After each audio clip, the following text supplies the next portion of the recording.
سلام علیکم دوستان عزیز. هفته پیش یه مرد نشسته بود از همین کانالایی که اسرائیل ساخته تو آمریکا، ایرانی، فارسی زبونه، نشست به ایران لعنت کرد، فحش داد، به مردم ایران فحش داد، به دین اسلام فحش داد، به هر نفری که ایمان و اعتقاد به خدا داره، حالا هر دینی باشی، فحش داد. آخه بگو آدم حسابی، تو که همه رو فحش داری. اینا بادا میرن به پای آمریکا، به پای اسرائیل، به کشورهای خارجی تو اروپا، میگن شما بیایید ایرانو بمب بزنید، خون ایرانی ها رو بریزید، حالا هر کاری میکنید تو ایران بکنید، فقط ما از دولت جمهوری اسلامی ایران راحت شیم. آخه بگو مرد حسابی، ببینید نه فقط این شخص، به همه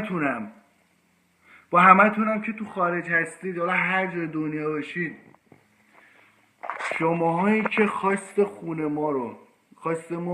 ما ایرانی ها رو ببینید، هیچ وقت نمیبینید. برعکس، ما از خودمون دفاع میکنیم علیه شما مخالف دولت ایران هم باشید، نباید بدوید به کشورهایی که دشمن ایرانن. اینا آخر از ما چی میخوان؟ همین اسرائیلیا، همین آمریکایی‌ها، همین کشورهای تو خارج، اروپا، فرانسه، انگلیس، اینا نفت ما رو میخوان. اینا کلا میخوان ایران رو بگان. شما هم بهشون دارین میگی بفرمایید بگاهید ایران رو کلا بگاهید. خب یه چیز هم بذار جیب ما. آدم های خائن شمایید، آدم های وطن فروش شمایید.